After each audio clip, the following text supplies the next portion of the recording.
exciting we've ever had. About strange creatures from far-off lands? How did you know? Just a lucky guess. Well, here we go. This is a story about the snow creature. I remember that one.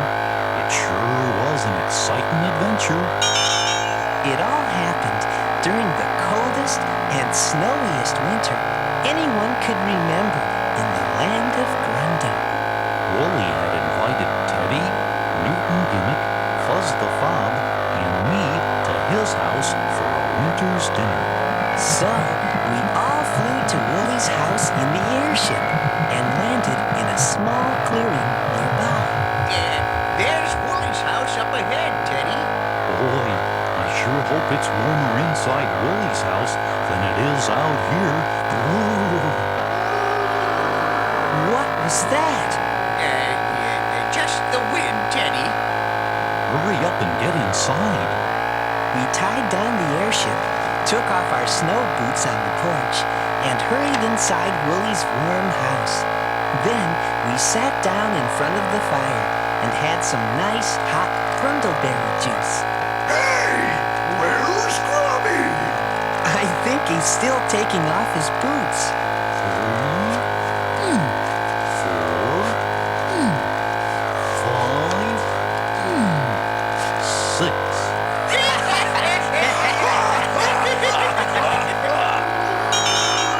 Yikes! I think I just heard that strange sound again. It's amazing the things people will imagine during winter storms. Why, it reminds me of one winter when I was a boy. Gee, that sure must have been a long time ago. Grubby. Well, yes, it was many years ago. That was the winter we were visited by Giant Snowzos. None of us had ever heard of Giant Snowzos before. Poor Fuzz was really scared. Giant Snowzos? Well, what did they look like? They didn't look like anything. That is to say, they looked like nothing. I mean, they were just made up. Gimmick explained that sometimes people imagined that they heard or saw things in the snow.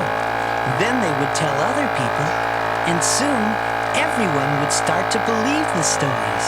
Some people saw big piles of snow and imagined that they were giant snow creatures. Some even claimed to have met them and that they called themselves Snowzos. How ridiculous!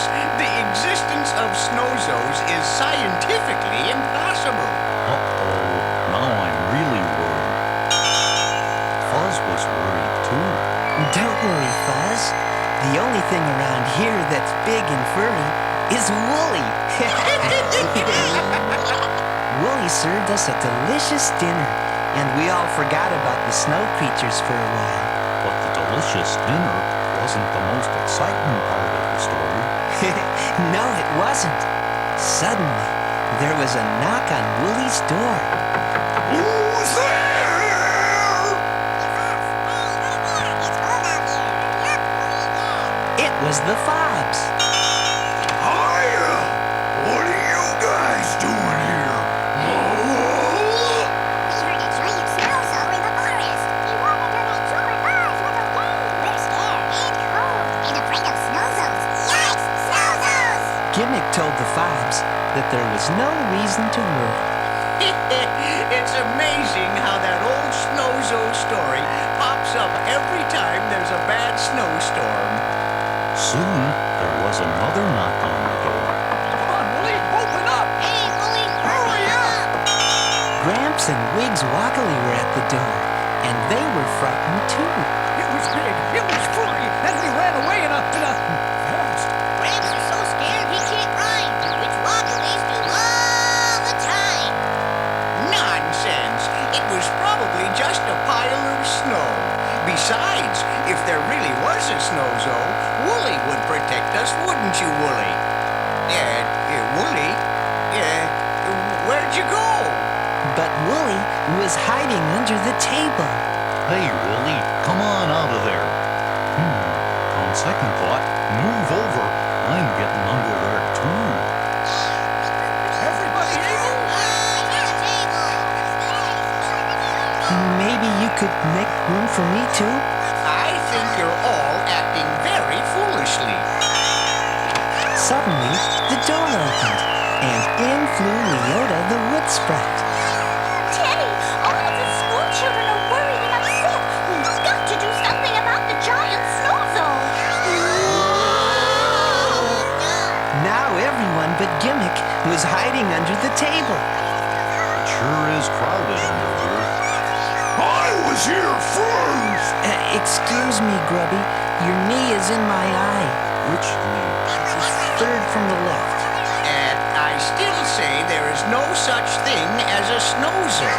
Don't believe everything you hear. When you have a scientific mind, such as mine, you believe nothing that you hear and half of what you see. All things must be proven before reaching a conclusion. And your conclusions must be reached scientifically.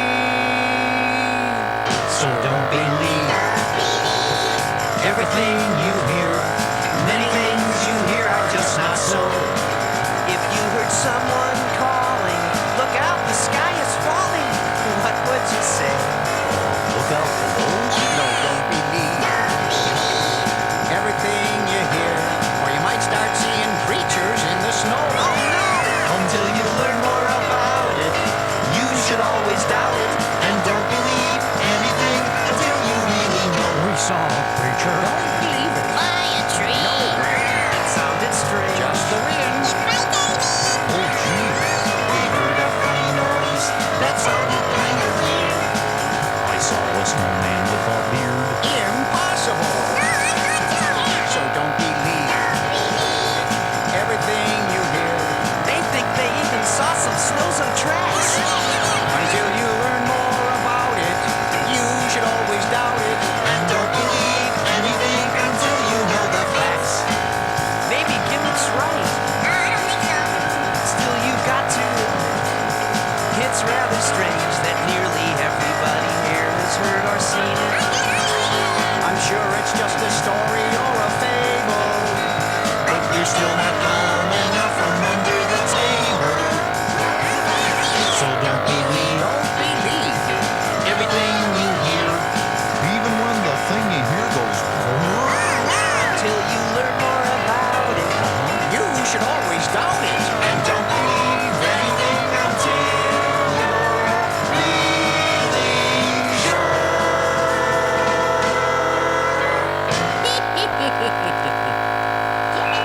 You also said there was no such thing as a wood sprite. Did I say that? I remember. Yeah, you did, Gimmick. Well,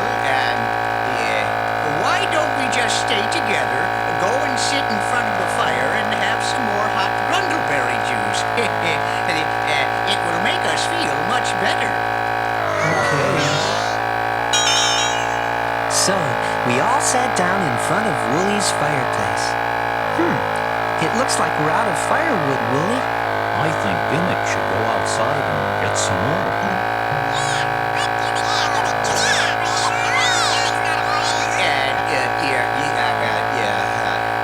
I'll go get the firewood. I'll help you, Teddy! I still think Gimmick should go. That's okay, Gimmick. I'll go with you if you wait for me to put on the boots. Never mind, Grubby. Okay. So, Woolie and I went out to Woolie's woodpile, alone. It was so windy that we could barely see each other through the blowing snow. Hand me some logs, Teddy! Okay, Woolie. 1 log, 2 logs, 3 logs. I said, hand me some logs, Teddy! I just did. 4 logs, 5 logs. Are you gonna hand me some logs or not? Boy, that Woolie sure can hold a lot of logs. Okay, Willie, let's go back inside. So, we headed back into the house. But when everyone saw Wooly, they all started laughing. Wooly, you're all covered with snow. You're completely white from head to toe. We all tried to brush the white snow off. Boy, this snow is sure tough. It won't come off, no matter how hard we brush.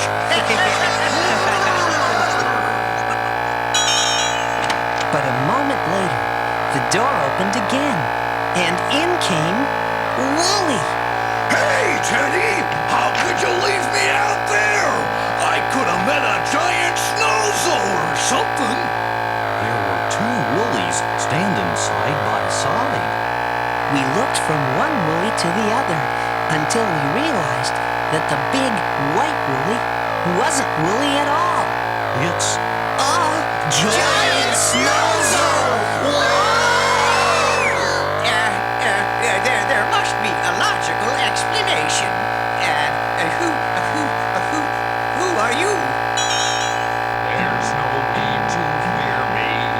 Feel free to gather near me, and you may hear me out as I sing a little ditty that will tell you what I'm all about. continue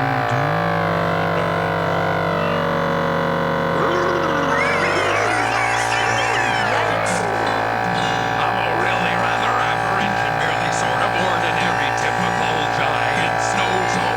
He's a really rather average and merely sort of ordinary typical giant Snowzo. That is all that I can claim to be. There is nothing too unique about me. No, I'm not so very different as you can plainly see. We can plainly see that he's a Really rather average, merely sort of ordinary, typical giant Snowzo. Yes, he's a really rather average, merely sort of ordinary, typical giant Snowzo. North of the land of Ying is where we Snowzos are from. Oh, really? And this far south we very rarely come. Only when the winter weather's blowing stormily do Snowzos venture so far southward for a change of scenery. So by now I hope you see That he's a really rather average and merely sort of ordinary typical giant Snowzo. yes, I'm a really rather average and really sort of ordinary, typical giant Snowzo. I assure you I'm the same in every way, just like every other Snowzo day to day. For in the north we're all like this, and that is why I say. That is why we say that he's a Really rather average and really sort of ordinary, typical giant Snowzo. Yes, I'm a really rather average and really sort of ordinary, typical giant Snowzo. We're really very friendly. Hey, you sound like Wooly, and you look a lot like him too. Yeah, except that Willie's purple.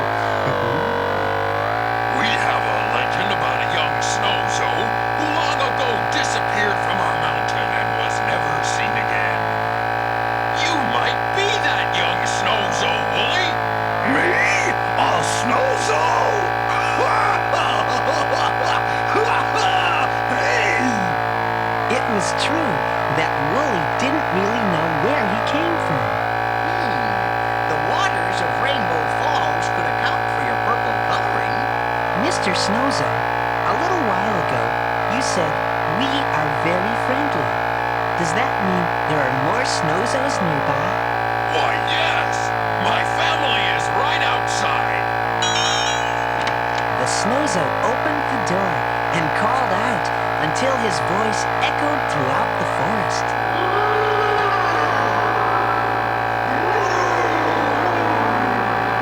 Soon Wooly's yard filled with Snowzos of every shape and size.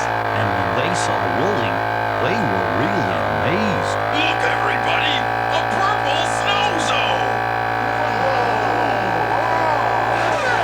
Wooly invited the Snowzos Snowzos in, but they said they would rather stay outside where it was nice and cold. So we all bundled up and went out for a visit with the Snowzos. And they were really nice. Yep, they sure were.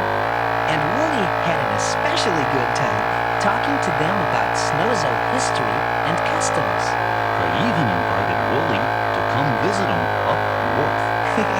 But he decided to wait until the weather was a little bit warmer, since his fur wasn't as thick and warm as theirs. So we all said goodbye to the Snowzos.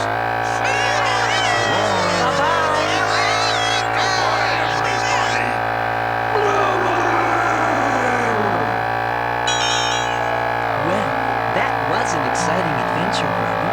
We made some new friends from a far-off land during that cold, snowy winter. Yep, and I learned something too. I know, Grubby. Don't believe everything you hear.